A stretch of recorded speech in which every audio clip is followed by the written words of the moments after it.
Not a ton of climbing here in Alula. 294 meters only of climbing over the 34.6 kilometer course. Meanwhile, the Hayden Pucker dilemma is back on the front of this group at just under 7 watts per kilo now. Pucker going to hit into the second roller of the day, and now Thrall, Andres, and Nair, all the familiar characters that have been chasing Hayden Pucker for the better part of 3 weeks, back to it now as Pucker opens a gap.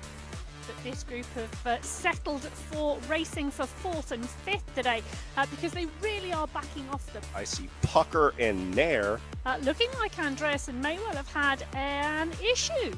It's just a different type of mechanical, an e-mechanical, if you will. Zach Nair finds himself in trouble. Pucker going up over 8 watts per kilo. Nair can match the power. The problem is he's lost the draft. Pucker is enjoying the moment a little bit here for the closing kilometers as he makes his way through. Hayden Pucker will win week number 3 of the Echelon Racing League solo, 39 seconds ahead of Zach Nair. Can Fryer get his timing right? Can Fryer go over Thrall? Neil Fryer takes 3rd.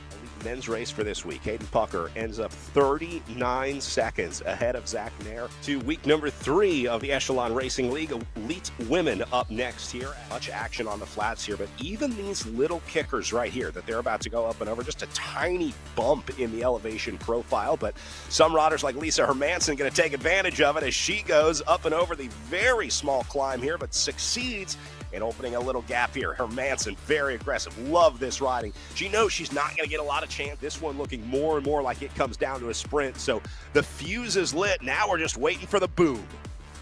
Penner, Gallegos, Hermansen still haven't gone all in on this move. This is a relatively low watt per kilo reading as now Hermansen going to lift that up to 8.8. Here it comes. This is what Melissa Aitken was fearing the entire time into the last 0.4 kilometers. Aitken going to close the gap here. Hermansen trying to get there as well. A great matchup on the front as Hermansen moves forward now. A massive 9 watts per kilo for Lisa Hermansen, and that's going to be enough to win the sprint out of the group of 4. Hermansen wins week number 3 of the Echelon Racing League. Great ride for Liz Van Hooling today, but Lisa Hermansen on the top of the leaderboard after winning the sprint, catching Melissa Aitken, and Hermansen gets the top step of the podium on stage 3.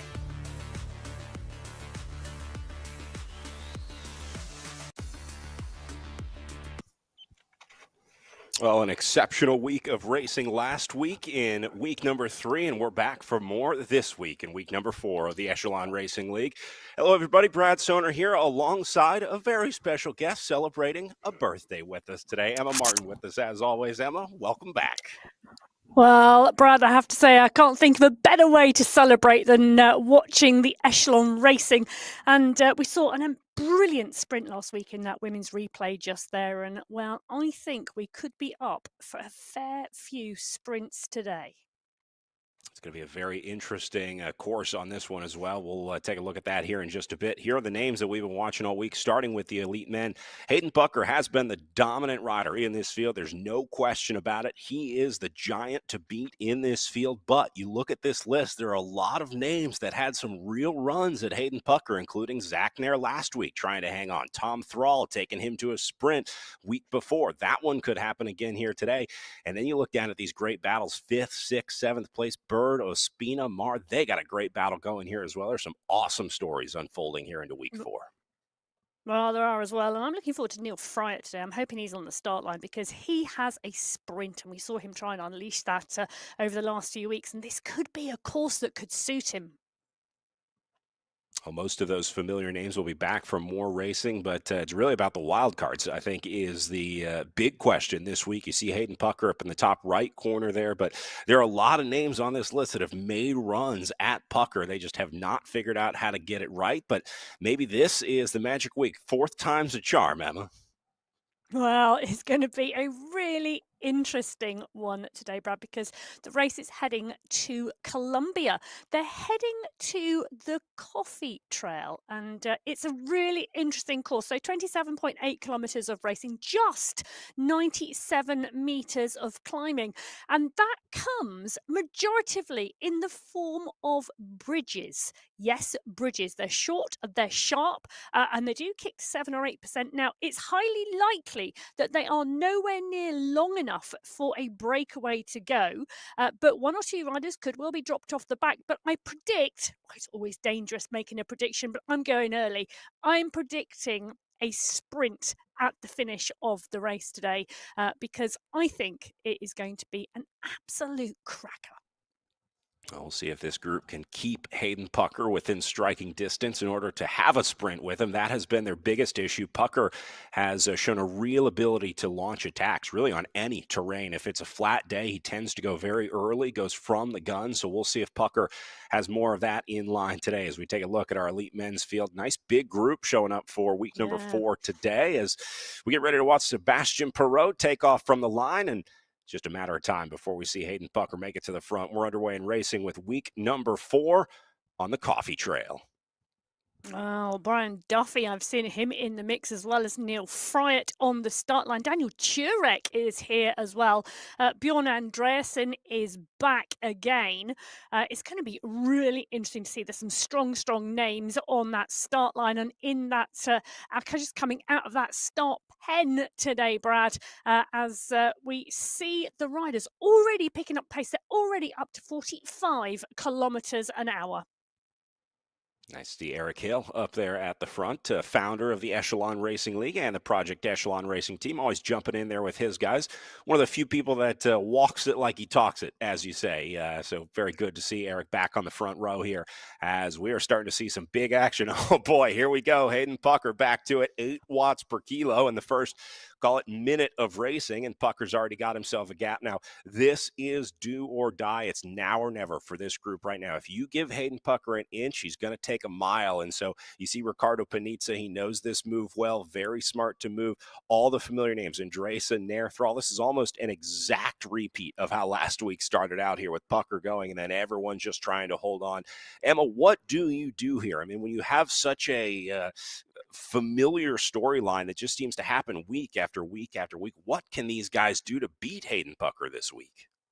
Well, I think the first really interesting thing to notice, Brad, is for the first 300 metres, Pucker did not go. He was not at the front of the pack. But a second they hit the downhill, when there was the opportunity to utilise the momentum on the course, Pucker drilled it and picked up the pace and put in the sprint. Now, in terms of what the riders do, well, Ricardo Panizza is a strong rider, and we've seen him there or thereabouts. Andreasen, Ospina, Nair, Fryatt, all in the mix, all very, very capable and very strong riders.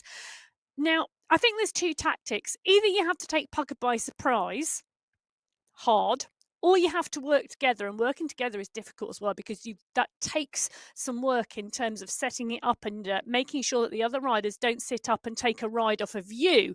They've got to work together, and I think that's potentially how you break Hayden Pucker. But Eric Hill, we can see him on our screen at the moment, part and parcel of the pack. The group coming back together again from that stretch of the legs from Hayden Pucker, the group concertinaing back.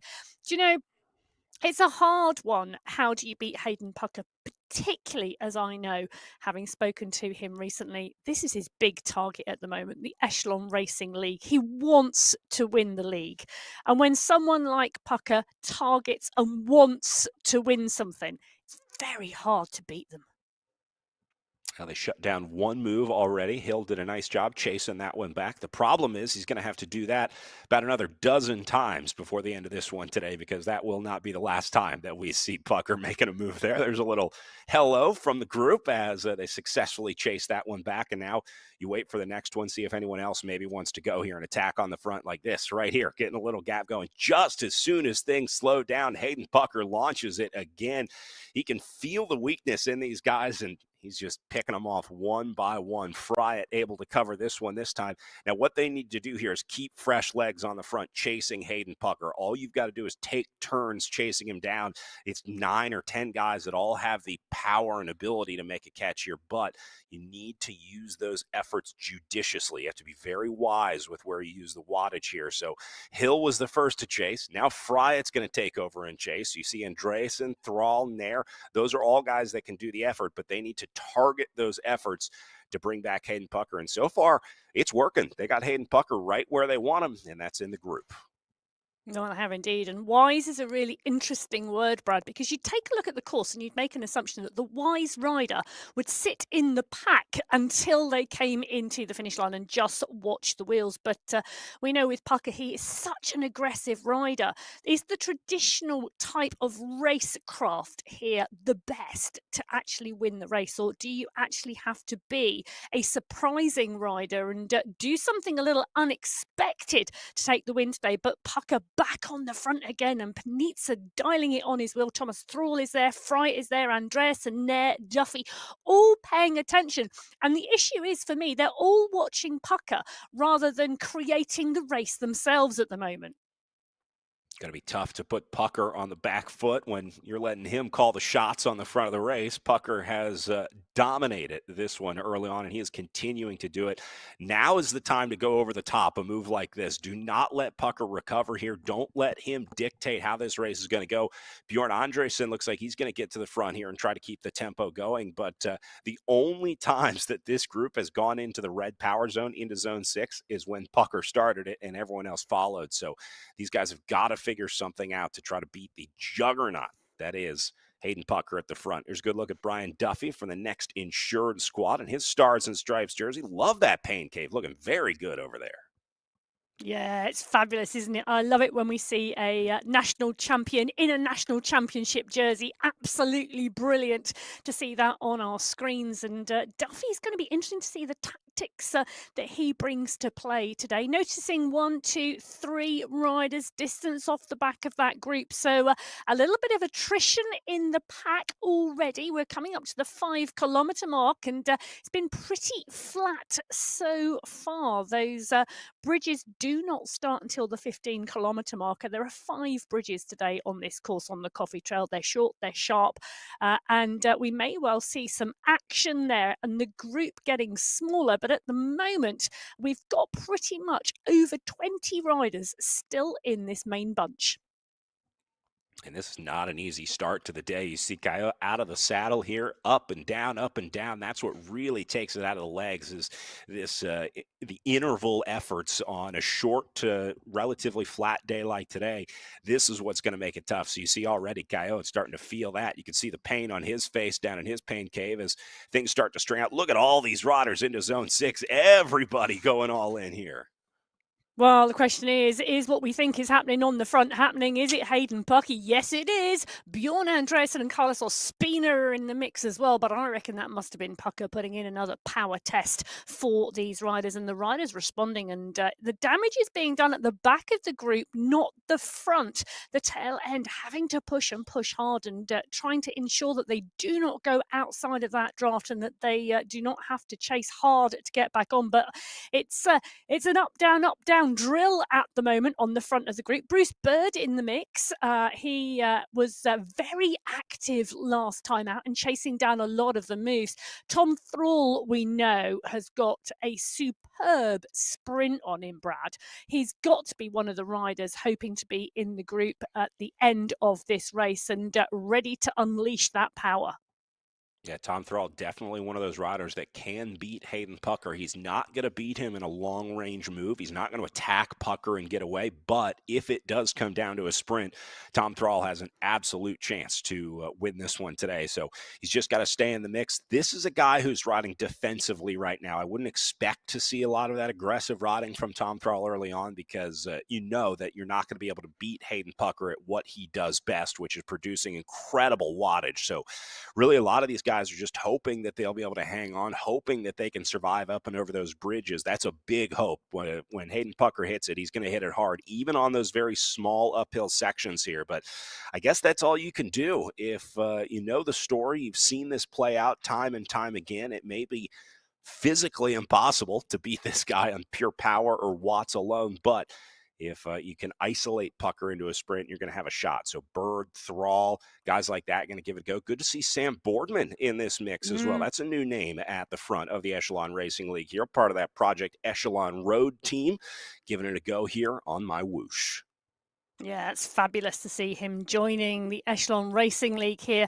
Stage 4 today. This is the men's elite. Bjorn Andresen on the front, Brian Duffy, Hayden Pucker, Daniel Jurek in the mix with Neil Fry and Panitza, Bird and Ospina, Matt Zimmer as well in the mix in the bunch. You know, they are over 7 kilometres now into this 27.8 kilometre race, and the pack getting smaller, but it's still a good sized group. Looking at around 20 riders, I think, in that leading group on the right-hand side of your screen. It's Stefan Schneefer, who is just off the back of the group. Well, not a bad selection at the front. If you're in that front group on the right side, you've made goal number 1. Now you've got to survive for the next 20K or so and then try and make the sprint. But checkbox number 1 is done if you made it into this group here. Now, your biggest fear is that it happens again. There's another acceleration that spreads out. But with a mostly flat course here, I think it's going to be pretty tough to get rid of these guys. So I would expect to see this group maintain with about 20 guys in here for a good bit. Well, no spoilers, but in some of the earlier races today, we did indeed see 3 up, 4 up, 5 up sprints into the finish line. Do make sure you check out those earlier Category C, Category B men's races and the Category C women's race. Some fabulous racing there and some great, exciting, very, very close finishes. And, you know, make sure you check those out because they really are great racing every week. Dan Ziegler on our screen at the moment. We can see the fan going, hey, look at that. That's a rider who is happy to be in the mix. He's happy to be right in the middle of that pack. And fabulous to see our racers enjoying the race as well as, you know, putting in the power and the hard work as well. Enjoying it for now in the selection here is Daniel Turek going to have something to say about that. He gets to the front, starts lifting the tempo. Big wattage coming out of this group now. They see that little upkick in the road up ahead on the profile in the upper right-hand corner. Turek going to take it to him. This is what you have to do. Love this move from Daniel Turek. First to leave the group before the hill and caught Hayden Pucker off guard. That forces Pucker to try and close this gap.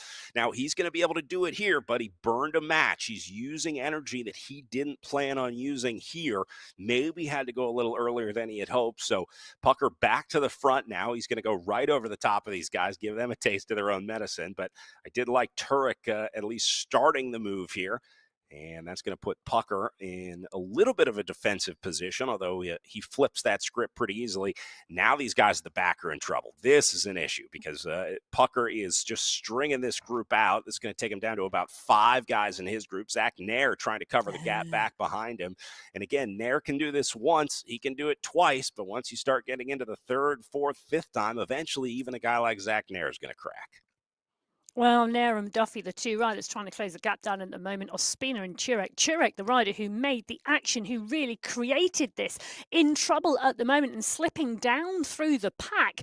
So Nair, I think, and Duffy are going to close the gap down onto the back of the group of 5 ahead. Can John Brune do it? He's 3 seconds back with Bruce Bird, but the power at the moment coming out of those 2 is not enough. Interestingly, Alex Marr is the rider who's picking up the pace on that chase group. Is he the one who's going to bring them back together again? They are on the small climb at the moment. Really, it's a short bump in the caves. I love this section of this world.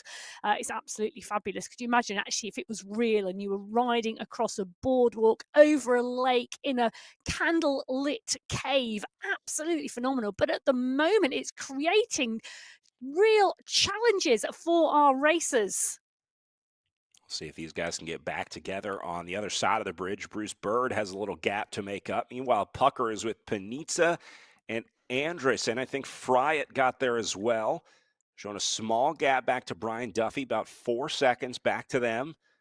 But Bruce Bird doing a good job on the right-hand side of your screen, keeping those guys in sight, keeping it locked. He's still got a group with him. This one's not over yet. Again, it's really going to be in the hands of Hayden Pucker up the front. Look at this. Pucker's gapping him again. Well, I think he's keen that he wants to keep the gap to the group behind because it's a big group behind. There's a small tail on the Comet that Puckett is leading at the moment, but then the remnants of the group of 20 riders at the back. And the question is, can they get themselves together and actually start doing a little bit of through and off work and close the gap down, or have Puckett, Andreasen, Panizza, Thrall, and Fryatt?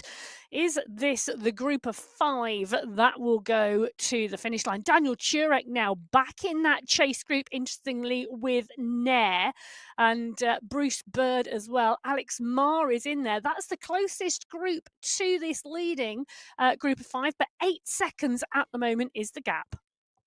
Remember, Nair was one of the only guys that could go with Pucker last week, the coach and teammate that was able to barely hang with him. Ended up, a good chunk down by the time they made it to the line, but he was the last guy to try to hang with Pucker on the front last week. So here's Nair trying to tack it back now. This gap is going up, and that is a big problem for these guys because once the Hayden Pucker group sees just the tiniest crack, that one tends to grow and grow and grow. They don't need much, and they've already been given an inch. They're about to take a mile here, as we say. Yeah, well, it's looking like a lead group of 5, a chase group of 5, and then it's only 5 seconds back to the rest of the group at the moment. The gaps are not big, and interestingly, that group at the back are now starting to motor and pick up the pace. I'm seeing 5 watts per kilo coming off on the front of the group at the moment because the chase group number 2 on the road, is right just going around the corner ahead of them. They really are almost within touching distance, Brad.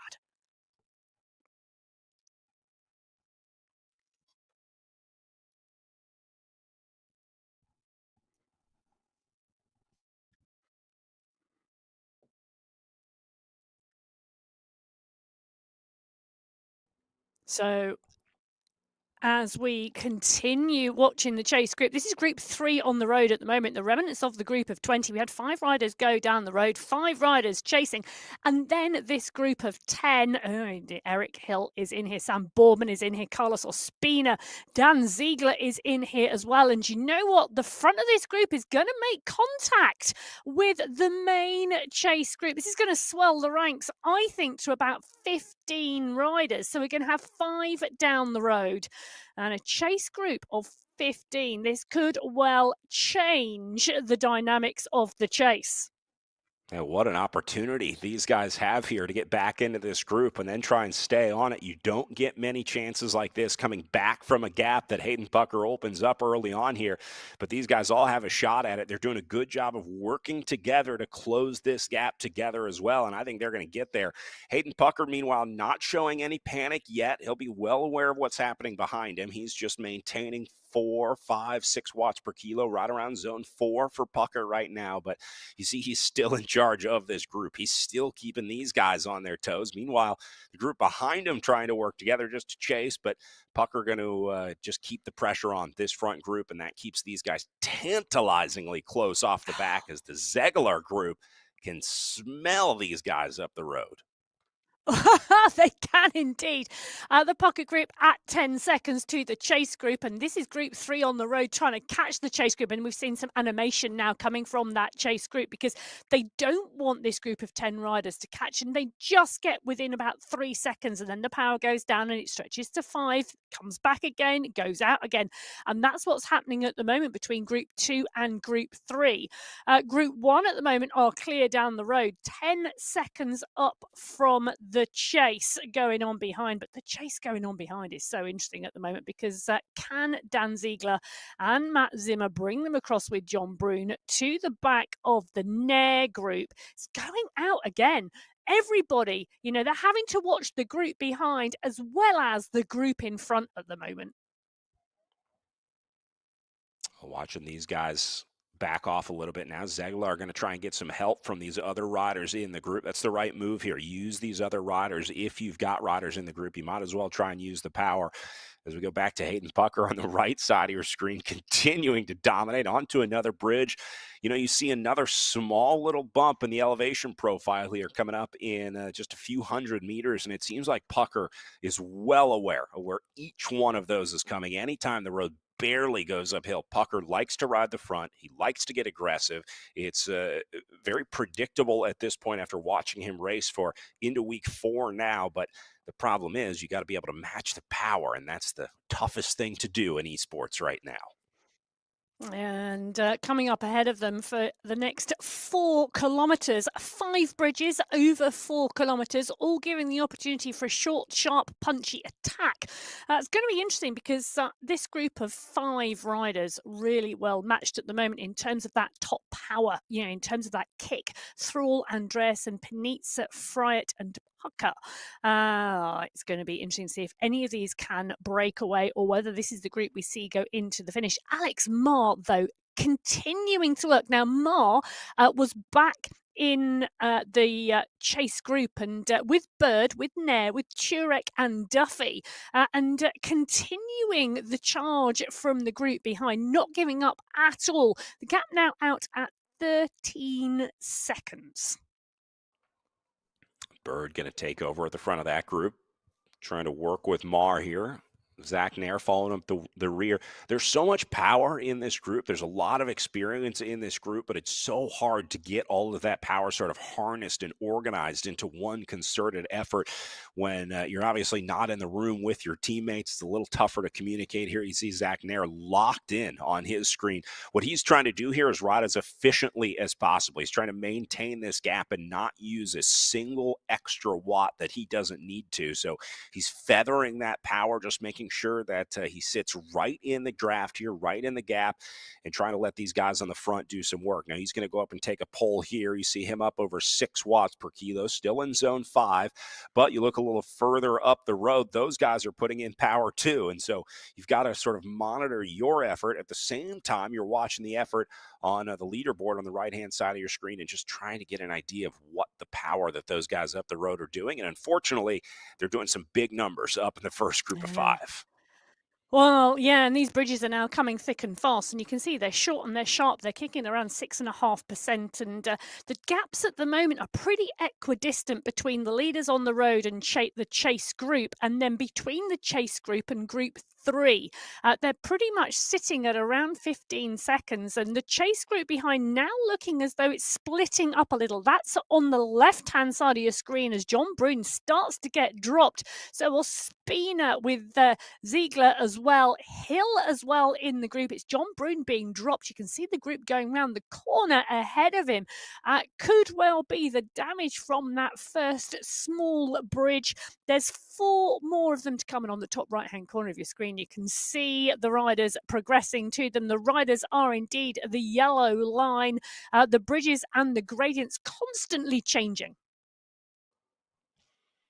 Back to the front group, I guess as long as you're with Hayden Pucker, you can call that a W. The good news is he hasn't left the group behind yet, so they still got a shot. That's our new standard in the ERL here, as Hayden Pucker has really put his mark on this series of racing. You know, it's impossible to ignore the results that he's had, and this really is just good old-fashioned defensive bike racing from these other guys. It's really hard to, match that power. They know what he's going to do. They just can't figure out how to beat it. Neil Friat going to have a go, get ahead of things on the bridge. Here we go. Love this move from Neil Friat. Again, this is what you got to do. You cannot let Hayden Pucker dictate the way that this race is going to play out here. So Friat going to have a go at it at the bottom of this bridge. Well, I'll tell you what's also interesting is Daniel Turek is making a break from the group behind and has pretty much been sat at a strong time trial pace between the 2 bridges, and that's given him a gap of around 7 seconds clear of the chase group, and he's now around 7 seconds off the back of this group, so he's making the transition, Brad. This will be the ride of a lifetime if Turek makes it up to this group. Anyone that can join a Hayden Pucker group up the road is impressive in my book. And Daniel Turek trying to do it solo here in the gap. Big effort out of the saddle here as he goes into zone 5, trying to cover a 7-second gap up to those guys in front. And again, a lot of this will be dictated by how that front group races, whether they lift the tempo or not. Right now, they're just kind of sitting in 2.5, 3 watts per kilo up there. Pucker doing 5 at the front, but Turek doing 6. So on paper, this should be enough to start to bring it back. We'll watch that 7-second gap and see if it starts to shrink. Yeah, and he's relying absolutely on the fact that the group ahead are going to push on the bridge and then sit up on the flat and the descent and take some respite. And if he holds that pace, he can close the gap. He's got it down to 6 seconds now. And I'm keeping an eye on the kilometres per hour on the bottom of the screens at the moment. We've got Turek chasing on the right-hand side and the lead group on the left-hand side. And Turek just getting to the top of that climb, and the pace, well, the pace is strong and the pace is good. He could do this. We've seen riders, and I think, of the viewers watching the racing over the previous three stages of the Echelon Racing League will have seen riders tactically and strategically managing their pace to bring back gaps. And you can do it. We've seen it done. Turek's seen it done. He knows it can be done, and he is trying his hardest. He's got the gap down to 5 seconds now. Doing a good job of keeping this in a manageable power zone here as well. You don't want to go too deep and bury yourself on the way up so that you don't have anything left if and when you get there. But Turek is being very disciplined on the way across here. Now, he can't stay in this gap too long. There is some urgency that he needs to close this, and he needs to do it relatively soon, but he doesn't need to do it right now. He can afford to chase for another kilometer or so before this starts to become some wasted effort. So big ups to Daniel Turek today, having a great ride, trying to go across this gap and join the front group just as they get onto another bridge effort. Yeah, they do indeed. So the lead group of 5 pushing on at the moment, and Daniel Turek doing the chasing. The gap's down to 3 seconds, and I think unless we see some really big action from that front group, he's going to make that group of 5 6. The chase group behind now, which will be 4 because Turek has left it, are now at 16 seconds back. So I think this is the group we are going to see our top 3 come from, Brad. The question is, what is going to happen between, pretty much the last 8 kilometres of racing? And these kilometers are ticking away rapidly. We are in for a fast one out here today. These guys flying today out on the coffee trail as Turek going to very quickly run out of time to make this catch. As soon as he does, they're going to be in under 10K. And I would He's on. expect that there's a lot more action to come from this group. Well, Daniel Turek touches the wheel of Bjorn Andreasen at the back of the pack. That's it. 5 become 6. Phenomenal work from Daniel Turek to close that gap down. Let's just remind everyone that was sat at around 12, 13 seconds when he started that attack. The group now that he left are over 20 seconds back. Go a little further back, picking up Cade Bickmore from the Project Echelon team. Got his Tackies headband on, ready to go. Looking good in the pain cave today, Cade. Well, he is indeed. And Bickmore in the chase group back at 18.3 kilometres into the race. But as we've been saying week in, week out, Brad, there are a lot of races within the race going on. And nothing else going on here but a race. It's a group of 4 riders, I think, that Bickmore finds himself in. And I'm sure they are going to battle it out between them. And at the moment, Alex Marr is the rider we're looking at on the screen. He was part and parcel of that chase group, and he's seen Turek close the gap. And perhaps Marr now wants a bit of that action as well. Oh, this is going to be a little tougher for Alex Marr. He's looking at 18 seconds up to that front group of what is now 6, and he's only got 7.5 kilometers to do it. So Marr is going to be rejoined by this group with him. This is a great battle right here. This is going to be a really fun race to watch. I think this second group probably stays together. I don't know that I see anyone else going across the gap here, but we are going to be in for a really good 4-up race back here with the Marr, Nair, Duffy, and I think Bird is the other one in this group. So those 4 familiar names putting on a great battle as our leaders up at the front, including the Italian Riccardo Panizza, very strong rider. Panizza's been super consistent as well here in the Echelon Racing League. You know, there's something to be said for these guys showing up every week, riding in the front group every week, responding to the moves. It's just that 1 or 2 times that they can't follow the eventual winning move here. But Panizza does deserve some credit out of this group. The Italian hanging tough with Pucker. Well, he's currently lying in fourth place, is Riccardo Panizza in the league. So really, really strong. Let's just remind our viewers. So Hayden Pucker currently leading the standings at the moment. Thomas Thrall in 2, Zach Nair in 3, Riccardo Panizza in 4. But Panizza is part and parcel of this leading group and Nair isn't. So he could be picking up really good points today and it may well moving up into the top 3 overall. But Bjorn Andreasen, well, he's taking the battle to the group at the moment at 21.6 kilometers. The attack is on and it's a big one, just shy of 9 watts per kilo from Andreasen. And this is a concerted effort now, Brad, because this is a real move from the 2023 world champion. And we can see Andreasen there out of the saddle and pushing strongly. This is a concerted attack. Well, and this is how you beat Hayden Pucker right here. Bjorn Andreasen is doing exactly what he needs to here, attacking from a long way out here, catching Pucker off guard. He's got a gap. Pucker did have to respond into zone 6. He was the only guy that went into zone 6. Pucker saw it before anyone else. That's what makes him one of the GOATs in virtual racing here. But Andreasen taking it to him early on. Absolutely love this ride. Bjorn, I don't care how this one ends up. This is a heroic ride from Andreasen today. Well, I have to say, if I was any other rider but Pucker in the group, I'd have been sat there going, well, Hayden Pucker, it's all yours. You do the chasing. I'm going to sit on your wheel. You do the work because that's what we're expecting you to do. You want to win it. Well, you work for it. And Hayden Pucker's been working for it. But Andreasen is out front. And take a look at that. Fryer, well, just starting to pick up the pace a bit. So's Panizza. But they're not big watts coming out of this group at the moment. They're happy to leave him dangling out there off the front. I don't like the fact that they're letting Pucker draft in this group, but I do like the fact that they're kind of sitting back. And if someone's going to chase, I think they're going to force Pucker to do it here. I wouldn't do any other work if Hayden Pucker's not on the front of this group here. So Bjorn Andreasen going to be the rabbit here that they're all trying to chase. Neil Fryatt going to try and have a go at it. I guess if you're going to try and go, you got to get across the gap, right? Get a clean break, try and get rid of Hayden Pucker, work with Andreasen up the road here. And for the first time, we're seeing Hayden Pucker racing on the back foot. This is one of the few times in the Echelon Racing League that Hayden Pucker is not dictating the way that this race is going, but that may change because here comes Pucker to the front.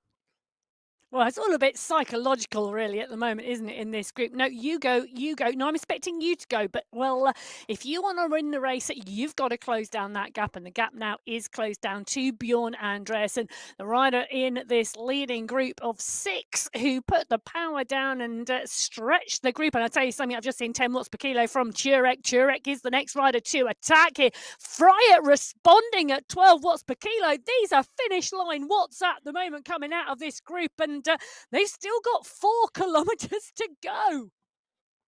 This might be the week that we see the upset in the Echelon Racing League. Super aggressive racing in this front group as now Turek goes again, who, remember, joined this group late. He was an early aggressor, one of the first guys to attack out of this group, and he's doing it again here, up and over 8 watts per kilo. Thrall responds. Fryatt responds.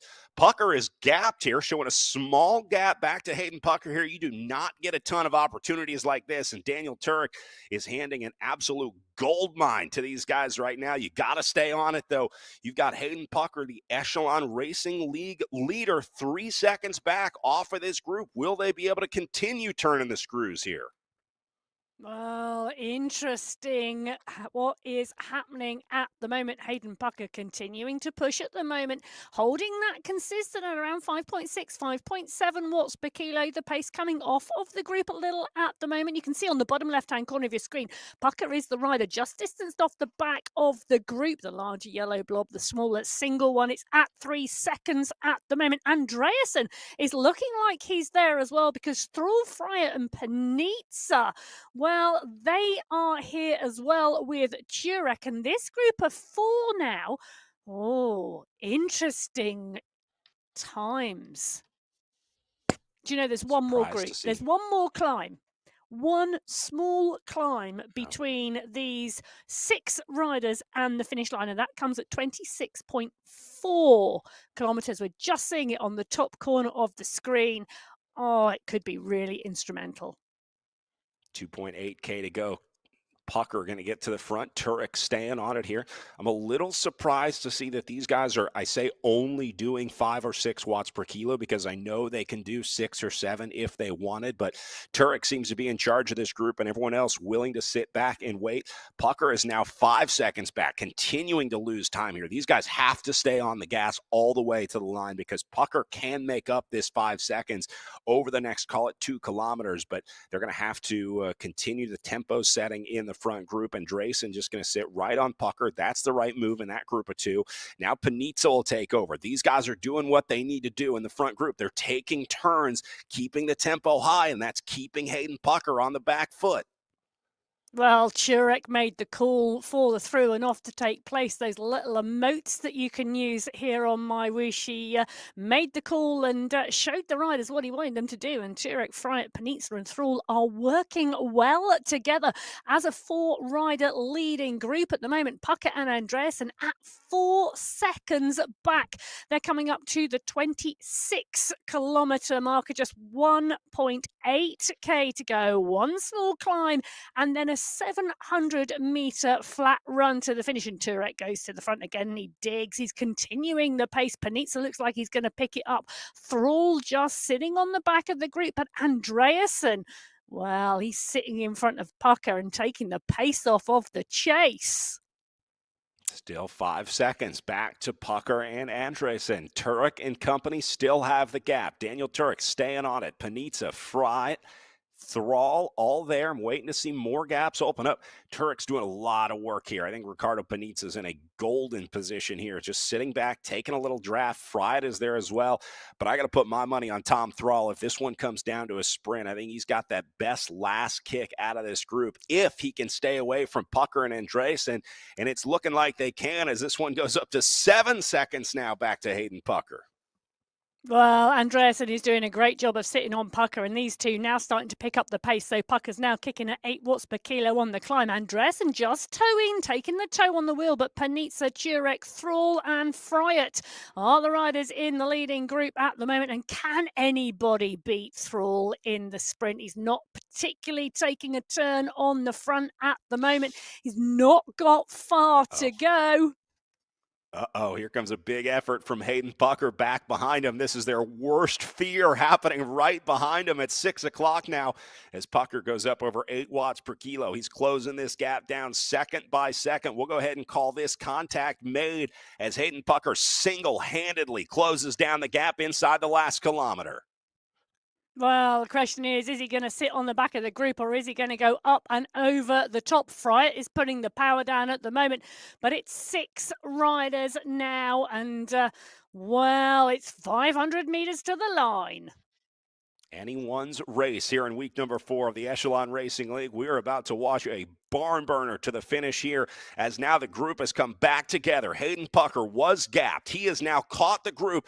Turek going to start the attack here from about 500 meters out. Panizza is there. Here comes Thrall to the front. He's in good position for the final sprint. It's going to be Fryatt and Thrall going to the line together. Fryatt takes the early lead to the line. Thrall trying to come around at 11 watts per kilo, but Fryatt will hold on, and a new winner in the Echelon Racing League as Neil Fryatt gets it done on week number 4.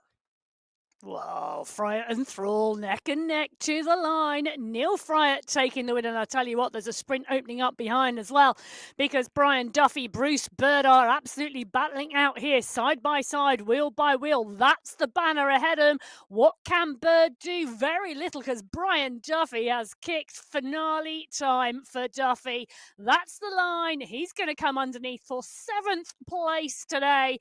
Congratulations to Duffy. Bird will have to be happy with 8th. Massive wattage for Duffy today, going up over 12 watts per kilo on the way in. What a sprint. Here's another one coming from Zach Nair here. 14 watts per kilo on the power meter for Nair as he's going to try and drop Alex Marr going to lie. Look at Nair gritting his teeth down low. He's even arrow in the pain cave as Zach Nair tries to get the best of his sprint. Well, Nair coming through for 9th place. Alex Marr going to be happy with 10th. Matt Zimmer doing a great job, rider off the back of that group, but not with the group behind. So Matt Zimmer going to come through for 11th place today. And then there's going to be a chase on behind because the gaps are very small. Another small group, about 20 seconds back. These guys trying to crack into the top 15, 20 spots now out of that group. You see some familiar names back there, including Carlos Ospina, who's been with us in a lot of the front group rides in the earlier weeks of the Echelon Racing League. But here's Stefan Zavaslan on his way in. Looks like Zavaslan has dropped Ospina into the closing kilometers, and he'll lock in here. Oh, it does indeed. And Ospina comes through. Then Ziegler, who we were in with earlier, just out sprinting Ethan Crane. They're coming through thick and fast at the moment. Eric Hill going to wrap up here as well. Got his MyWhoosh jersey on, looking good for the Echelon Racing team. So there you go. Big upset this week. Neil Fryatt, your champ, beating Tom Thrall in a 2-up sprint to the line, and more importantly, dropping league leader Hayden Pucker early in the day. Pucker catches on, but just cannot get to the front to contend the sprint. Great job by all these riders in that front group, because when they had that opportunity, they stayed on it, and it paid off. They beat the giant that is Hayden Pucker. Well, it took teamwork today. That's what it did to put Hayden Pucker into 5th, but just 2 seconds separating the top 5 riders on stage 4 of the Echelon Racing League. So Neil Fryatt takes the win. Thrall in 2, Andreasen 3, Panizza, Pucker, Turek, Duffy, Bird, Nair, and Alex Marr rounding out the top 10. More importantly, in the overall, Hayden Pucker didn't just get beat. He ended up 5th today. That's going to make things really interesting in the overall points headed into week number 5 as we wrap up our Elite Men's week number 4. Do want to give a shout out to some of the other categories racing here in the Echelon Racing League. Every week we have multiple amateur categories that go all day before we get to our elite coverage with the elite men, and then we'll have our elite women a little bit later this afternoon. But do want to give some shout outs to some of those categories, including our men's category B riders who had some really good rides earlier in the series here. This is stage 2, happened a couple weeks ago, where we saw some really strong riding from names like Joseph Miller getting to the front of this one. A lot of great battles unfolding here, but watch this ride from Miller. He goes from a long way out here up to 7 watts per kilo, and then opens a nice big gap on the way up. Yeah, Scott Cunningham really could do nothing about this, and Joseph Miller just kept climbing and climbing so strongly. This was one of those courses where you could really use the elevation game to your advantage, and Miller did that perfectly, getting the gap, coming back, going back. It was a lot of yo-yoing back and forth at the front of this one, but Miller keeping the pressure on. Meanwhile, you saw a lot of other familiar names like Jonathan Bisson. Get used to hearing that one, because he becomes a big factor in the men's category B racing, really for all 4 weeks of racing. But here's Miller back over the top. He was battling with Scott Cunningham here on week number 2, and Miller's just super, super strong. Can't say enough about this ride.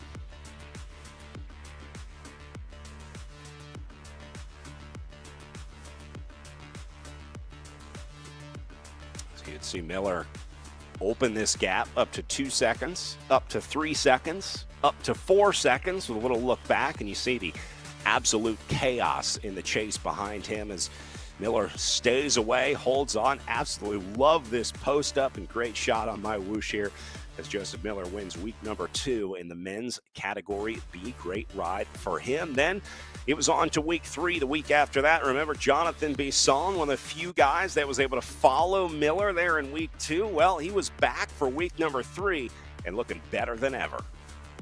Well, I'll tell you, Bisson took the win in stage 1 on the Golden Gate Bridge in California, and he returned in stage 3 to really come to the fore, and there's very little that the rest of the group can do, and Jonathan Bisson absolutely really dominant in round 3.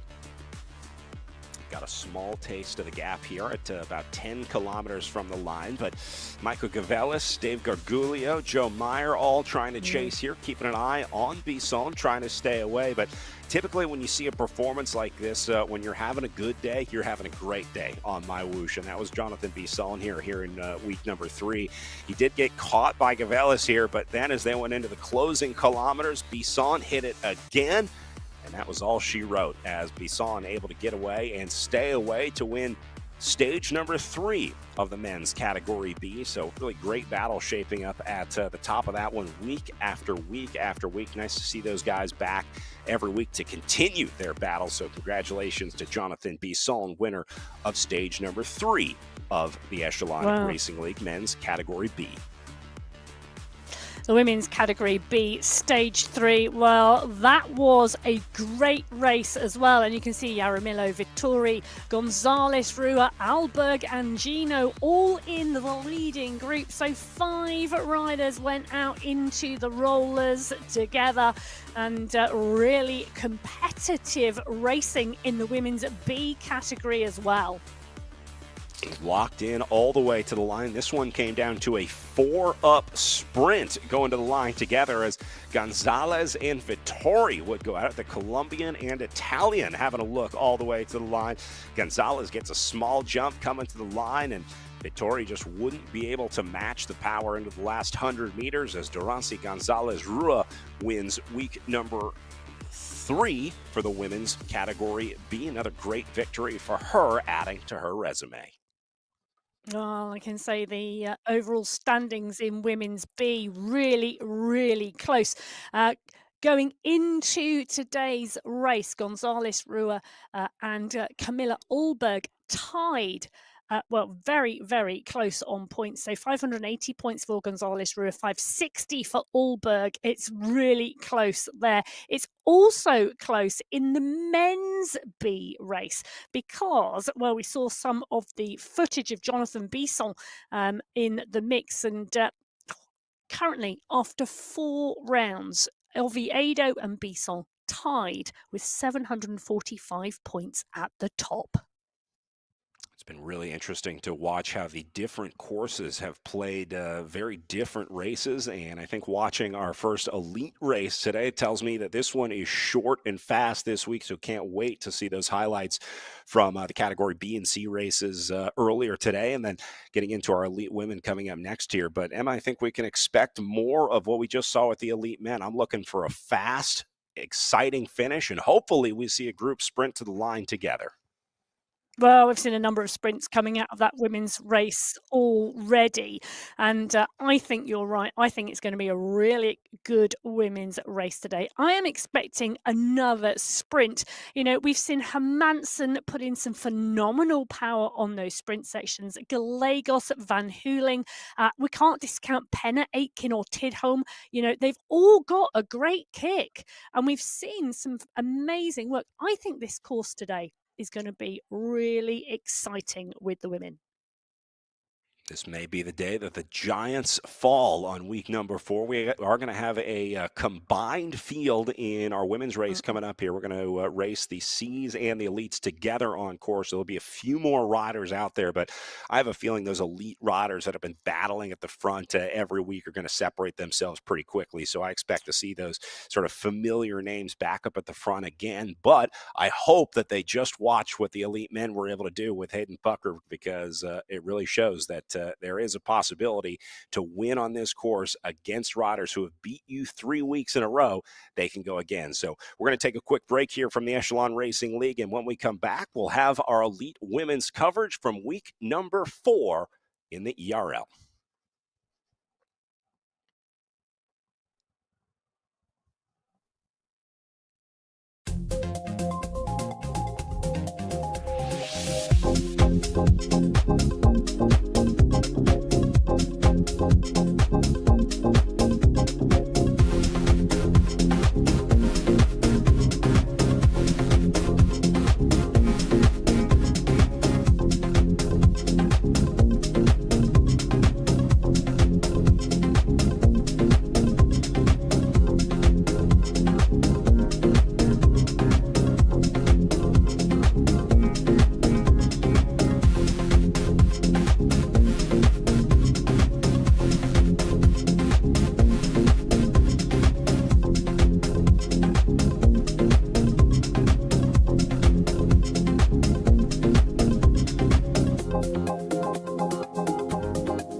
Welcome back. Week number 4 of the Echelon Racing League. Just wrapped up our elite men's race, and now time for the elite women. Brad Soner once again with Emma Martin as we get ready to tackle the coffee ride, which has turned out to be one of the more exciting days of racing that we've seen here into week number 4 with some great sprint finishes.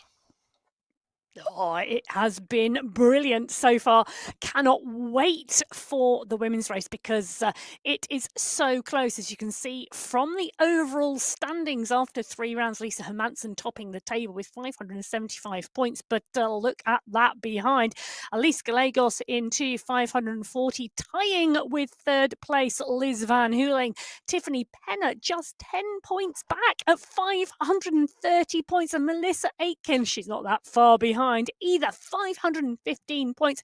Those top 5 riders in the league, well, it is so close, and they have been battling so hard to beat each other each week, and this week I am looking forward to it.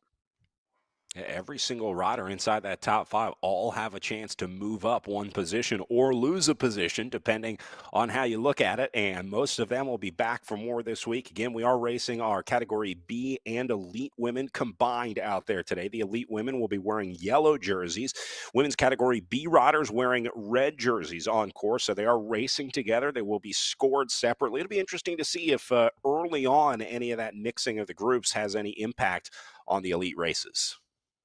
Well, there's 1 or 2 names in there that I think could be quite dangerous if they can stay in the elite women's pack until the sprint. And the reason I say that is because take a look at the course. We're in Colombia on the Coffee Trail, 27.8 kilometers of racing, just 97 meters of climbing. And that's what's going to be dangerous, because somebody like Dorothy Gonzalez Rua from the women's B has a phenomenal top end sprint. If she can stay there, so the elite women are going to be tasked with making that group small, and the bridges along the way that start at the 15-kilometer mark will be instrumental in that, because they are short, they are sharp, they do kick through around 6 to 7%, but they do not last for very long. So we could see some attrition to the groups there. We could see some attacks go away. No spoilers from what happened in the men's race, but it is going to be very exciting racing. Countdown is on for our elite starts. Again, red jerseys and yellow jerseys mixing together out there. Melissa Aitken going to get the honor of leading us off here as they're underway and rolling here. And we'll see who can hang with this elite front group early on here. An awesome opportunity for our women's B riders to get a taste of what it's like racing in the big leagues. Well, Aitken in the mix here with Penner, and Schnover is in the mix as well today, which is great to see. Liz Van Hooling here right in the middle of the bunch. Great job. And I tell you what, there's a big kick coming off the front at the moment. Oh, it's Elise Gallegos. Laying it down. Gallegos had a plan coming into this one, and it involved 10 watts per kilo off the line as Gallegos going to open up a gap early on here. Everyone else still wondering what is going on back there behind him. Gallegos caught him off guard. Look at this. She looks like she's been at this for an hour and a half now out of the saddle, and we're only 51 seconds into it. She didn't get the memo, did she, that the sprint was at the end and not at the beginning of the race today? But she has dialed it out of the start pen and onto the flatlands, and now onto the small descent that comes at the 800-meter marker. High momentum, high kilometers per hour at the moment. It's Tiffany Penner doing the chasing. Lisa Manson is at the front of the group, and it's a 3-second gap at the moment. Gallegos, well, either she was finishing her warm-up or that was seriously instrumental. Gallegos called her shot early, and now Penner going to come up and join her, liking what she sees up the road. So Gallegos, Penner, Van Hooling trying to get there as well, but it is very rare you see this much red early on here. But Gallegos trying to keep these riders on their toes today. Penner's going to get there and go right past her. Beautiful ride here from the Canadian. The aggression in this one is insane in the first 2 minutes.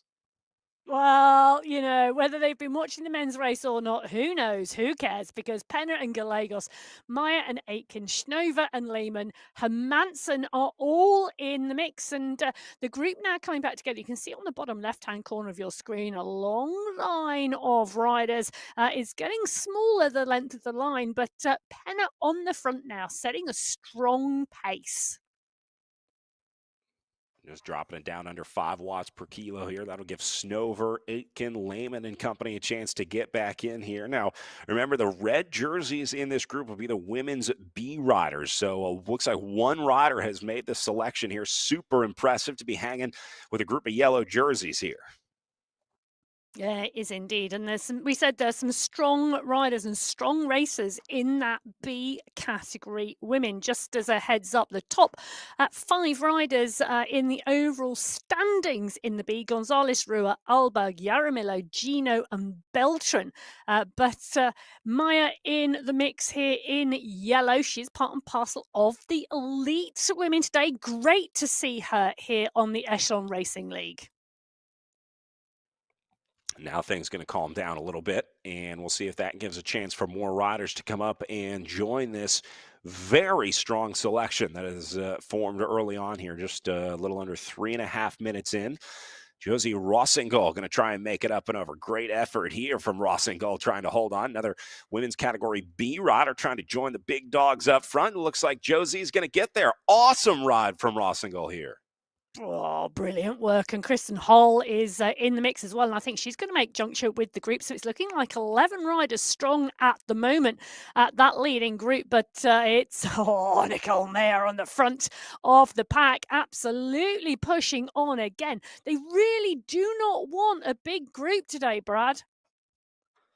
Well, certainly keeping this one aggressive. We saw a very different ride from the elite men as they were much, much calmer in their race. But this one is being dominated by these big efforts on the front. Now Van Hooling going to get up there as Itkin comes back. And looks like more riders falling off the back of this one, trying to chase back on. If you have an opportunity to get into this group, you might as well take it here. Just challenge yourself, especially if you're one of those women's category B riders, to be able to make it up into this group and prove to yourself that you can follow a group like this. That's a great day on the bike. So Rossignol got there, fell off, and now trying to chase back on. Hang in there, Josie. Well, 9 riders in the leading group, and Rossignol and Hall, well, they tried so hard. They closed that gap down, and they literally were in touching distance of the rear wheel of the group in front. But now it is at 7 seconds. And the reason for that, well, that's because the action on the front of the front group has been electric so far. They're going to drop it down to 3.5 watts per kilo in the front group now. The first lull in the action we've seen in the first 5 minutes of racing here. As we get a look at Liz Van Hooling, omnipresent in these front groups here. The American just sitting in, watching Penner, Gallegos, all these familiar names that she's been racing with for 4 weeks here. Now, this won't last long. Somebody is going to jump out of this group, and I'm guessing it comes on one of those speed bumps in the road here when they see the bridge come and the road kicks uphill just a little bit here. So enjoy the rest while it lasts for these riders, I guess, because it's only a matter of time before one of these riders hits it.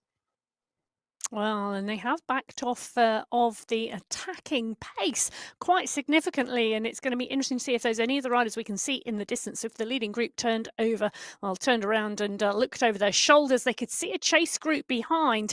I think that gap is closing at the moment because of the steady pace of the front of the pack. They are at 4.2 kilometers into the 27.8 kilometer race, and I almost giggle there because I can't believe the amount of action we've had in 4K. They're finally giving us a breather here at 6 minutes in. Nice easy zone 3 ride at right around 4 watts per kilo. There's a look at Alexi Snover. Rides for that Fount Cycling Guild out of the Pacific Northwest here in the U.S. Nice to see them racing here on MyWhoosh, getting a little wintertime training here in anticipation of things warming up outside. Schnova putting in some fabulous performances this year, finishing 13th in the World Championship final in October. She's a rider who's really been on some fabulous form throughout 2024. Hopefully 2025, that's going to be a good year for her as well. And she's starting it off as she means to go on in the leading group on the Echelon Racing League.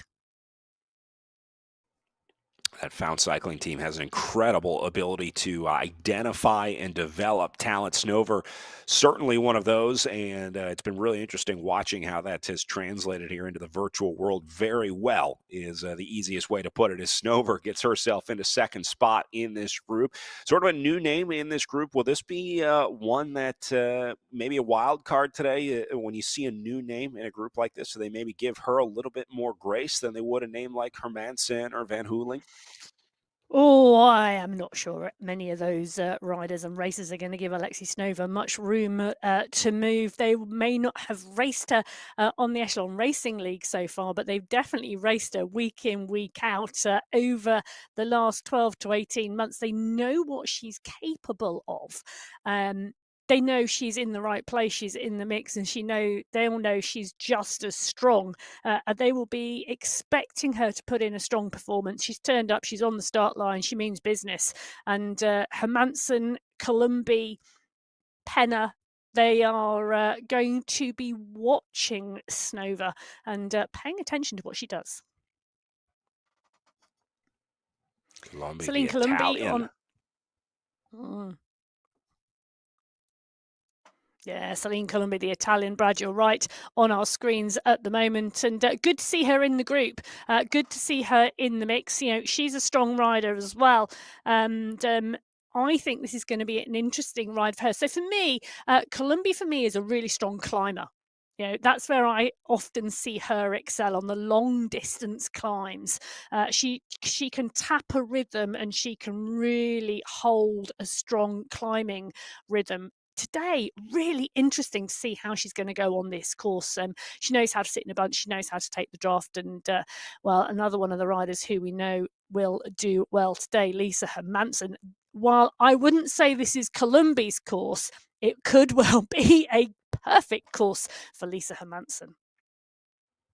We've seen such incredible efforts from Hermansen, especially on the flats. That really seems to be where she shines, these abilities to close gaps, chase moves, go off the front. That's really been Hermansen's postcard, if you will, in my eyes, of watching her race here in the Echelon Racing League. So if Hermansen can have a shot at that today off the front, we've seen what she can do chasing, but it'll be really interesting to see if Hermansen gets some open road ahead of her into the closing kilometers here. So we'll be keeping a very close eye on Lisa Hermansen. Looks like Tiffany Penner back in the festive pain cave here as well, as she's locked into this group. And again, if you made this selection, you're feeling pretty good about the day today, but there's an uneasy feeling that there's going to be an attack coming and that this tempo is going to lift. I think a lot of these riders are hoping that they wait for those attacks until at least a bridge or some sort of elevation change on the course, but we'll see if anyone decides to launch the rocket on the flats.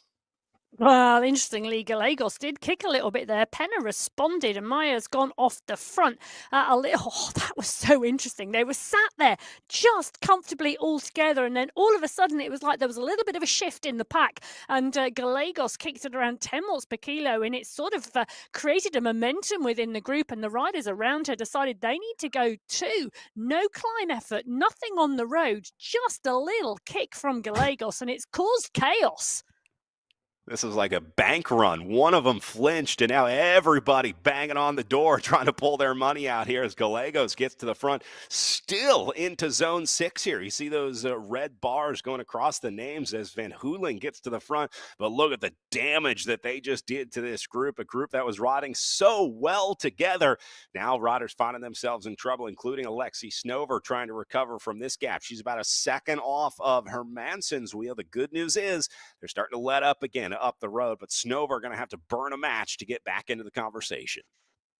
Yeah, so Celine Columbi, she Italian rider we were just talking about, she is 1 second back off of Snova.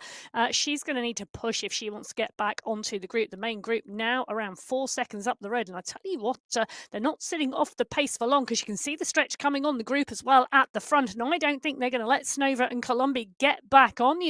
They do not want 9 riders in the leading group.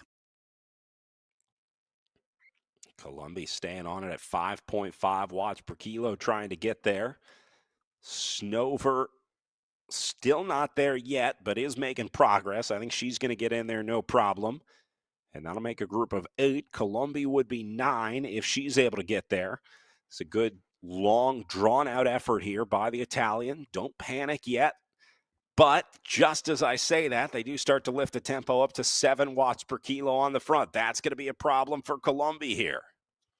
Well, this is all about Columbia holding her nerve. She needs to sit at that tempo pace and she needs to tap out that rhythm and she needs to try to ignore what they're doing up the front because they are up, down, up, down, up, down.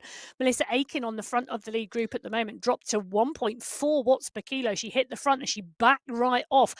They are going to be looking for as much energy conservation as possible because the kicks that can come from that leading group are so high in terms of power. It is about conserving the energy between the efforts. If Celine Columbi and Alexei Snova can tap a rhythm out and close the gap back down, but at the moment it is out. It closes, it goes out again, and look at it, it's ticking back down again, We're back down to 4 seconds as Columbi comes up onto Snova. She's holding a rhythm, she's holding the pace around 5 watts per kilo. What is happening is she's bringing the gap back because the group at the front is sitting up. Alexi Snover sees a free ride on the wheel of Celine Colombi. She does everything she can to stay on it, and it works. Looks like that is going to drag both of them up here, and I think they're going to regain contact as the front group will get caught sleeping a little bit, allowing 2 more to come back on. Just as I say that, power goes back up in the lead 3. Up over 7 again. They can sense these 2 getting back on. They're making this as hard as possible, both mentally and physically, for Colombi and Snover today. Oh, they are indeed. And the leading 9 in this race now, 40 seconds clear of the chase, being led by Kristen Hull behind these 9 riders. Well, they are absolutely dishing it out to each other today. There's no friendship in this group at all. There's no camaraderie. This is a race from the start. We got to give Julia Lehman some credit here, hanging in there in the red jersey of our women's B category. Still in this front group and just responded to another move by Van Hooling here. So doing a very good job for the Canadian, holding on to the wheels of this group as Columbia about to get back in there as they work their way through the caves here. She survived one attack and was able to chase back on, but her worst case scenario here is they hit it again just as she makes it on. And that is a story as old as time when you're trying to chase back on. Well, Celine Columbi, I think, is going to make she's going to close the gap down. Alexi Snova could not stay with Columbi on the chase back. She couldn't even staying in that draft. So Alexi Snova now off the back. She's at 10 seconds on the group. Gila Lemon is the rider just trying to hug Columbi's wheel and take a toe back into the group. They're just 1 second off the back of the group as Lemon just pushes on, comes up and over Columbi. She wants to close that gap and she wants to make sure they are in the draft and conserving as much energy as possible in the leading group.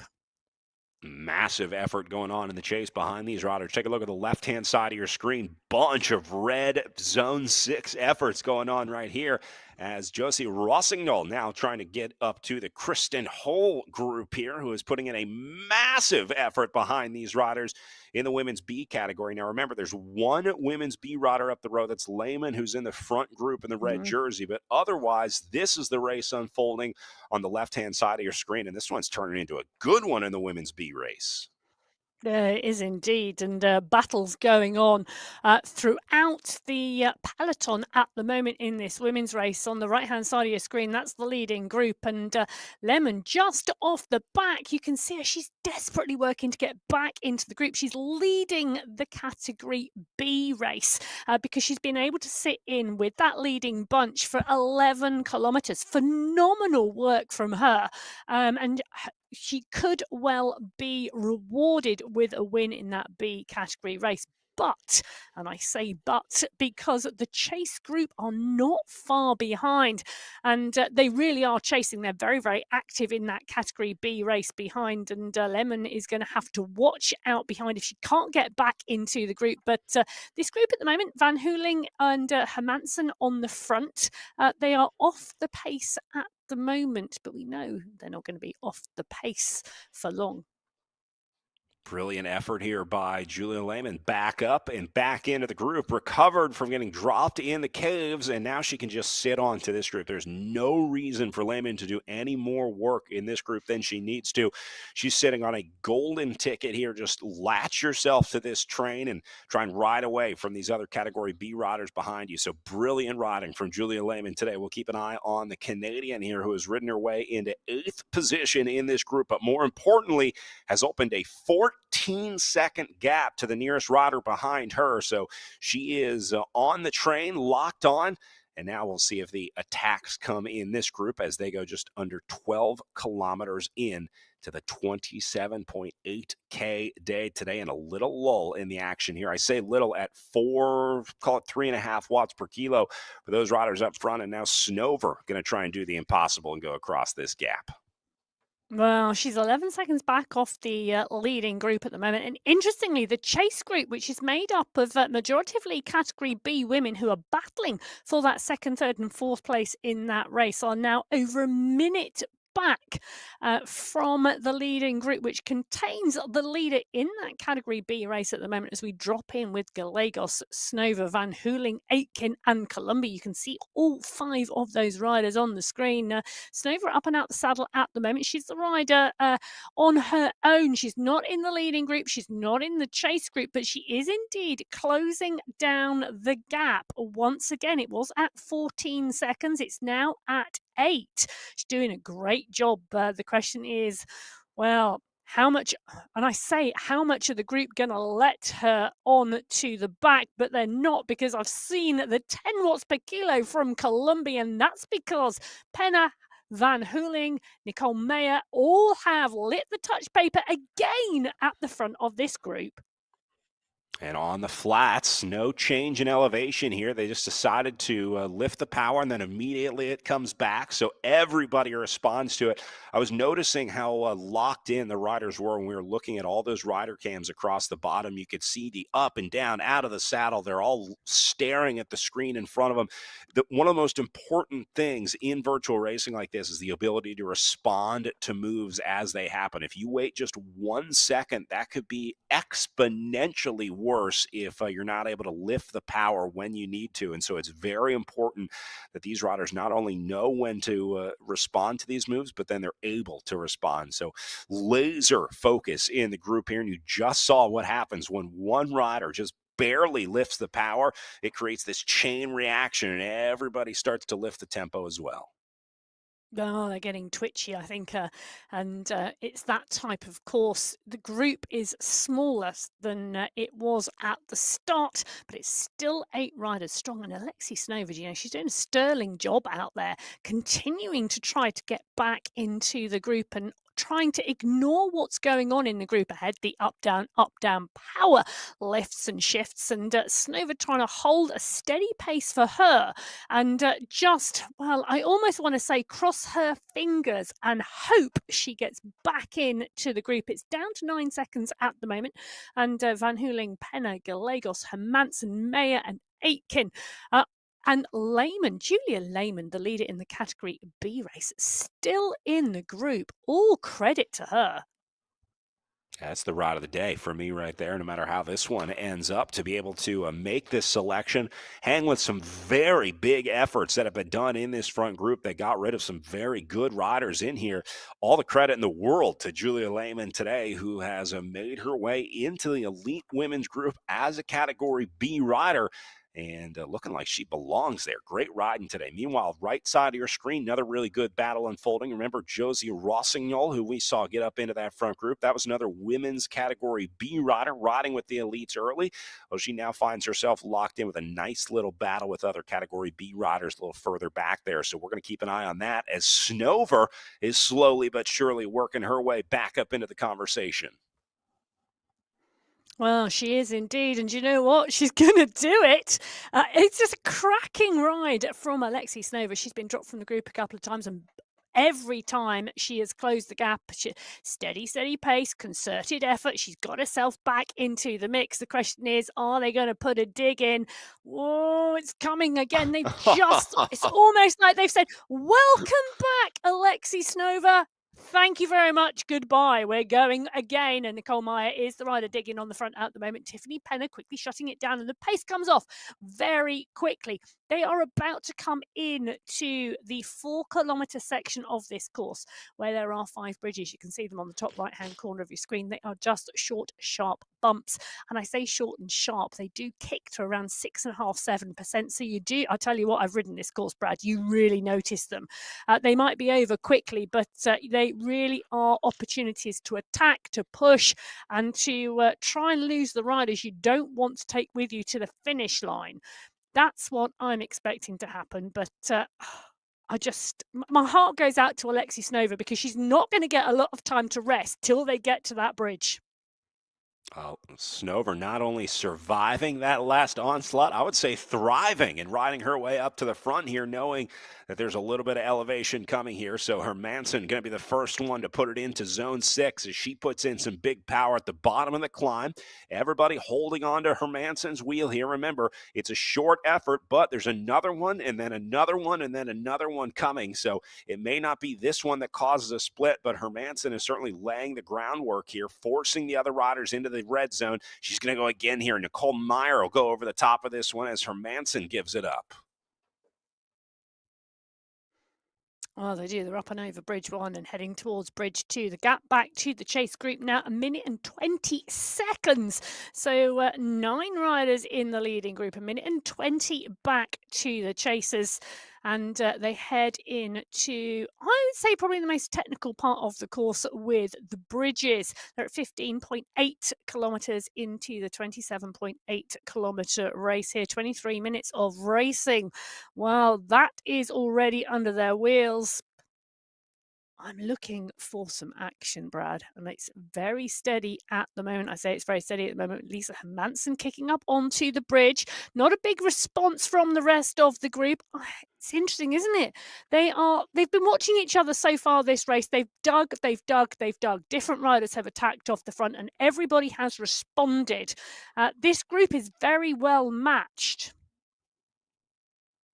Well, they've tried their best. They just have not been able to drop anyone, including Lehman, who's still in this group, tagged onto the back after Meyer, Penner, and Aitken attack up and over the climb. But you see that profile in the upper right corner. One more bridge coming, and then sort of a longer up and over. There's a little bit of a plateau at the second climb coming up after this one. So here is Hermansen back up to the front. You see she's locked in. Hermansen's waiting for the exact same thing that we are. She knows that there's going to be a big effort into the closing kilometers here. And all you can really do is start to save up as much wattage as you can here because you know you're going to need it late. And I think the riders all realizing what's coming here. They got a big ask ahead of them on their plates. Now, Julia Lehman now just dropping off the back of the group. She's at 3 seconds now. Canadian rider, really strong performance in the Category B women's race. Absolutely fabulous. Just not able to stay with the elite women as they continue up and over these short, sharp bridges out on the course. But superb riding from her. At the front of the race, Penna, Meyer, Gallegos, Van Hooling, Hermansen and Snova. Snova in the mix, Aitken there as well. So is Columbi. The pack rail rolling really strong, and they've got a couple of 100 meters now on Lehman. So I think Julia Lehman now lost contact with the leading group. And I don't think Lehman really needs to worry about getting back into this group. She's got about 1.5 minutes on her nearest category competitor in the women's B. So Lehman has really given herself a very comfortable cushion by riding with that front group. And that has allowed her to get, you see, about 1:40 ahead of names like Hall, Rossignol, McHugh, Nishimura, all in this group here who have really been staying together for the better part of this race. So a second group in the women's B forming here as Lehman going to be solo for probably the rest of this race, and then Hull, Rossignol, Nishimura, and McHugh going to sort out second, third, fourth, and fifth. Well, and fabulous to see the Canadian women here. Really strong performances from them today, the Echelon Racing League. That Canadian National Championships for 2025 on the 8th of February. That's going to be a really good race if this is anything to go by. Back up to an attacking Tiffany Penner, who has opened up some space over Gallegos, Snova, Hermansen, and Van Hooling here. Looks like Gallegos going to come across the gap and join her. They're using, once again, any elevation that they can find on this course, and Gallegos goes right over the top of it. Oh, boy, this is a big problem for this field because this is right in Gallegos' wheelhouse, just under 10K. Get some space here, and she can do this all day long. So now the panic bells start ringing as Penner tries to launch the attack, but Gallegos goes over the top. Oh, really interesting part of the course. You're coming up and over the bridge onto the flatlands, then the descent, and then another short, sharp climb coming very, very quickly. So really good use of the course from Gallegos in terms of where the attack happens. And we've got one or two riders in danger at the back because of this strong attack now coming from Gallegos. Van Hooling closing it down, Hermansen, Columbi, Mayer. But just take a look where we are at. It's Snova who's in trouble. She's 5 seconds back. You know, that chase back has obviously taken it out of Snova's legs, and these concerted efforts off the front really doing the damage there. So the group was 9, it then became 8, it's now 7, and it's Celine Columbi on the attack at the moment. The Italian rider, as she goes over the boardwalk by the waterfall here, big attack. Hermansen doing the chasing down, and Tiffany Penner trying to close the gap, but really holding the power is Columbi. The gap at 2 seconds. Van Hooling off of the power, looking for someone else to do the chasing. He said Columbi was a climber at heart, and she just turned this into a climbing competition up and over the bridge past the waterfall here. As now you see a very different looking Columbi from the last time that we saw her. She is locked into this one. Big effort up and over. Now we'll see if she's going to stay on this one because she has given herself about a 2-second gap, but all alone and not a ton of panic behind her. They're just matching this effort here. So Columbi's now got a decision to make. And Emma, this is one of the really interesting parts of virtual racing is you've got to make these decisions while you're in significant oxygen debt, right? There's not a whole lot of oxygen to go around in the body at this point. So Columbi now has to do a little racecraft and race tactic, and I think she's making the right call here to let up, try and go again later because she wouldn't have been able to do that solo for 8 or 9 kilometers. So Columbi does put the pressure on the riders, but then decides to go back into the group. Great effort from her. Yeah, and the ability to change your plans on the hoof, so to speak, absolutely critical. And also to make the most of, how should we say, things that surprise you. So if you put the power down and you find a gap and you weren't expecting it, you've got to make the most of it as well. But you've got to be switched on enough, you're quite right, Brad, to make the most of those moments. And Snova has made the most of the moments that she's had today, really closing the gap down and now being caught. She's around 14 seconds back from the leading group. It's a strong performance from her. She's well clear of any of the riders behind. She needs now just to push on to the finish line. This front group are pushing on to the finish line, and they're pushing on in fantastic fashion. Melissa Aitken, you can see her up and out of the saddle. She's got support in the pain cave. That added motivation and support, you know, when you are digging deep, really key. I think the Soigneur is also acting as a counterweight to her trainer. I see that left foot keeping that down because Aitken putting in a lot of power here, and I think trying to keep it down on the ground here. So Aitken putting in a big effort up at the front.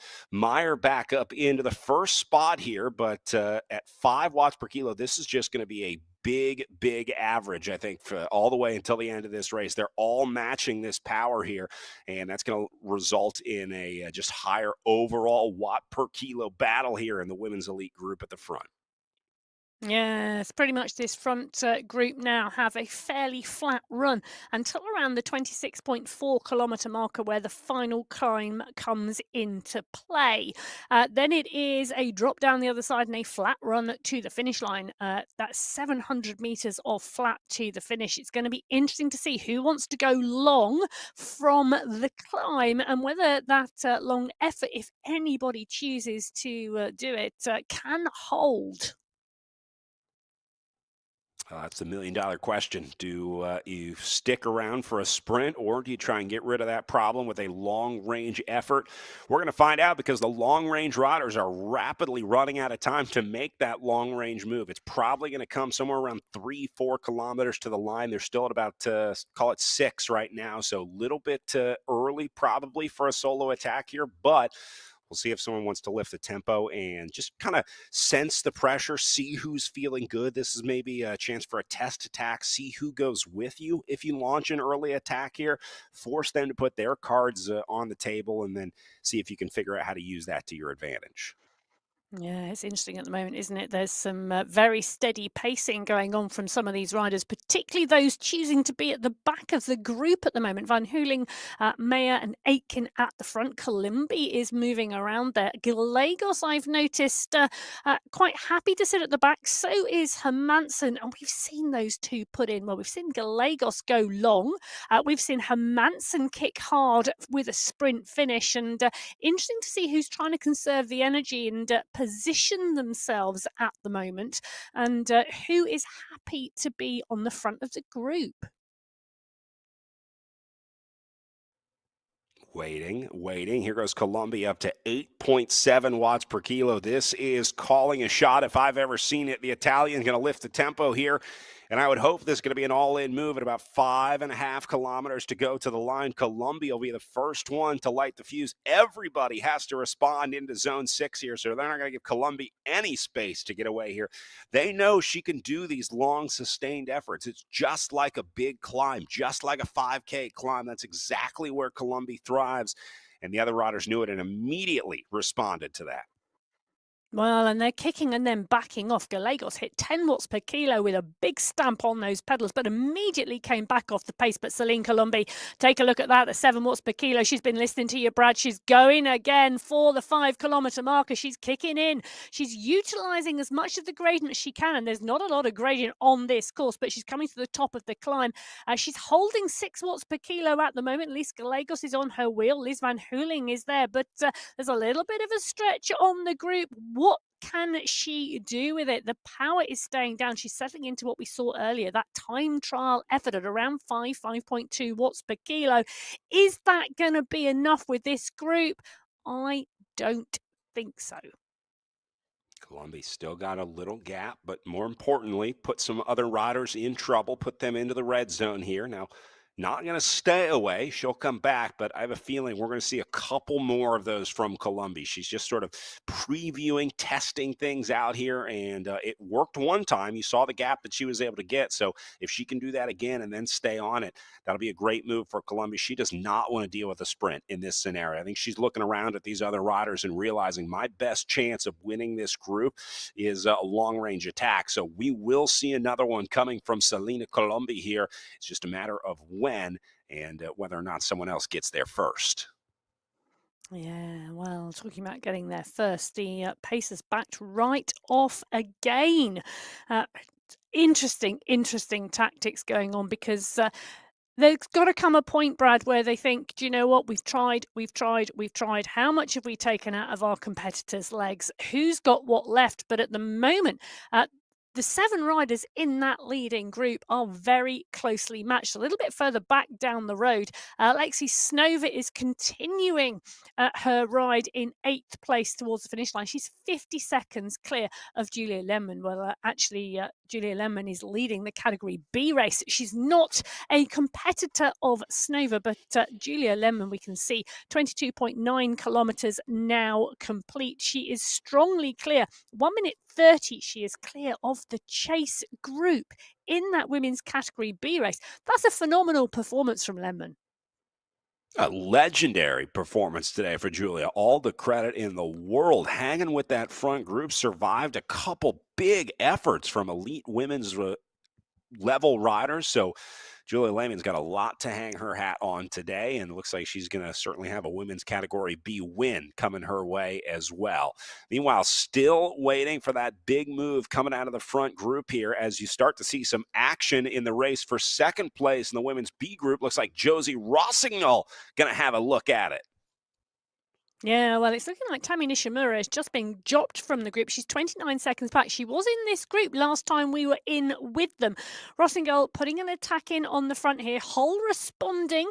McHugh, it looks like Linda McHugh just getting distance off the back. So there's a lot of action in this women's B race as well. And the digs that are coming on these short climbs, they're not even climbs. They're more like bumps or rises, really being instrumental in the tactics today.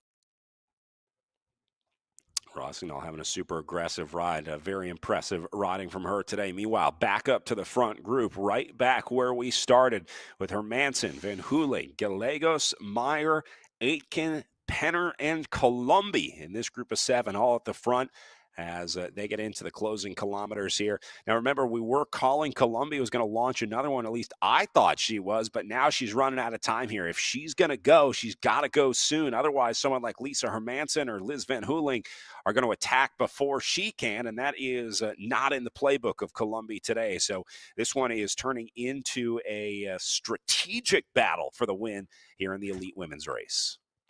Well, we saw Gallegos go on the Golden Gate Bridge, didn't we, on the Alcatraz course, which was stage 2. She launched an attack about just over a kilometre out and she held it to the line. We've seen Hermansen win the sprints before.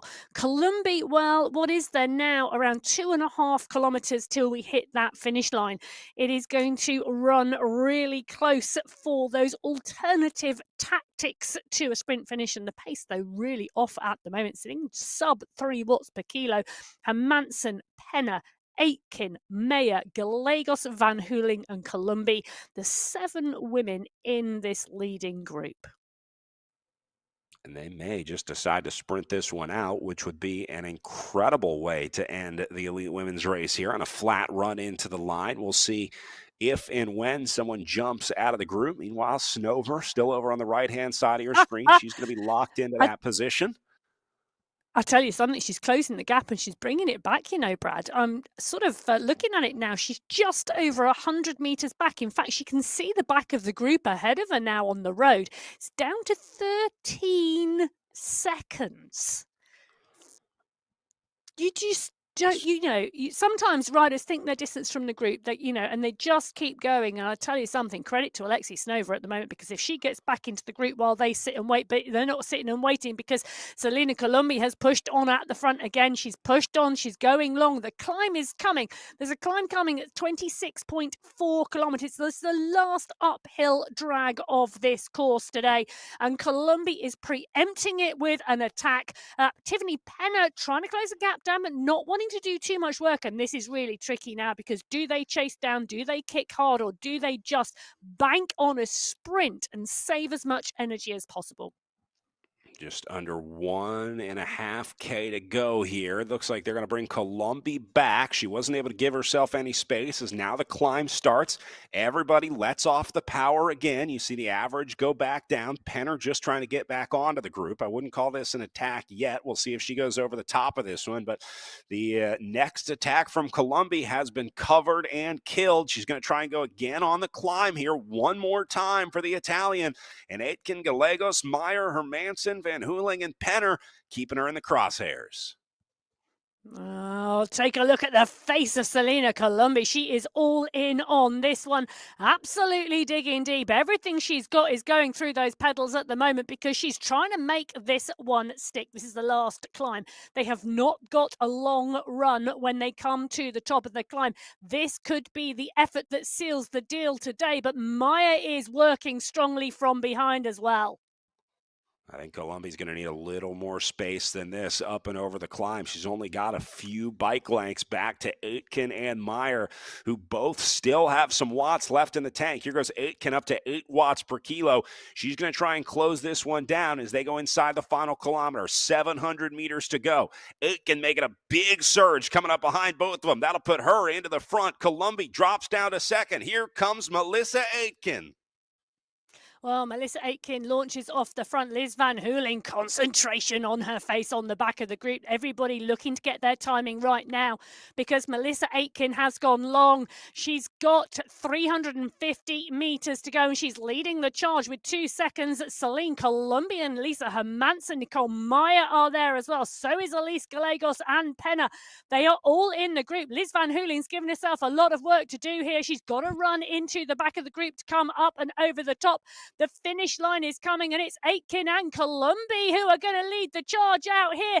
I tell you something, I think they've caught them napping because Colombi comes over the top of Aitken. That is the finish line. Celine Colombi, Melissa Aitken. Colombi is going to take that from Aitken. Van Hooling, Gallegos, Hermansen and Penna. Nicole Meyer were caught napping. They thought they had longer than they did. And Celine Colombi and Melissa Aitken rewarded with first and second today.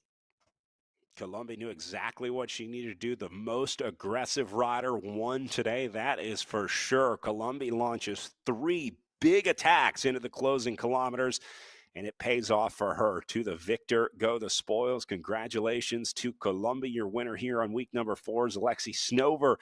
Going to roll in here solo for what should be good for 8th place on the day. Great ride for her. And then we got to give some credit to Julia Lehman. What a ride today for the women's category B rider, who is going to win this one solo in her category after hanging with the elites for the first half of the race today. Good on you, Julia. Way to take advantage of the combined fields today.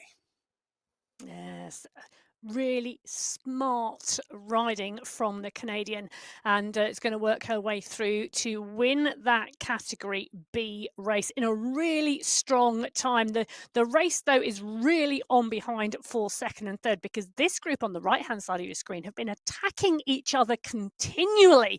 McHugh has got back into the group. Kristen Hall and Josie Rossinger are in there as well. The last time we were in, McHugh was off the back of the group and was a rider in danger, but she's right in the mix at the moment on the right-hand side of your screen as we switch back in with Lehman, who is going to see that UCI banner, the finish line today in the women's B race. Julia Lehman from Canada is going to take the win. I love this riding. Even with a minute 18 lead coming to the line, she still puts it into overdrive, puts in a massive 8 watt per kilo effort all the way through. And Julia Lehman going to win the women's B category. Here's your race for second, still unfolding. This is maybe the most aggressive group of the day. The Rossignol, Hull, and McHugh group, who have been going at it since they left the line. Oh, no, and they really are kicking again. And they've still got a long run to the finish line. You know, there's still around 650 meters to go as Rossignol is the rider pushing on the moment. Kristen Hall running into the back wheel at the moment. She's managing the pace and trying not to go too early because they've still got, well, coming up for 500 meters to go. Hull locked onto the wheel of Rossignol now. She's got to get up there, close that last bike length, and then we'll see if she just sits on and tries to launch the sprint from around. But I've seen some very intense efforts from Rossignol. I wouldn't be surprised if she had a very good sprint on her at the end here. Question is, does she have anything left in the tank? Because Rossignol's been going at it all day. Hull has made the catch. McHugh about 5 seconds back. Now they're going to line it up for the sprint inside the last couple hundred meters. Rossignol and Hull trying to go at it to sort out second place in the women's B category. Line's just up the road. They're going to be able to see it around the corner here. Waiting for the launch. Rossignol going to be first to go. She launches it up to 6.5. Here comes Hull up over 10 watts per kilo. Rossignol starts with a small gap. Hull tries to come around. This one going to go to the line. I think they're going to give that one to Rossignol, but not by much. About a tenth of a second ahead of Kristen Hull, and then Linda McHugh going to end 12th overall on the day. What a ride in the women's B category.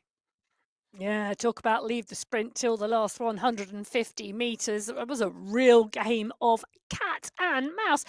Tammy Nishimura is the rider we are in with at the moment, and she's coming now in sight of the finish line. Great race from her. It's only in the latter part of the course that she just couldn't stay with the attacking pace of that chase group in the women's B race. But she can see the finish line now, and she's going to come in across the line for 5th place today in that women's B.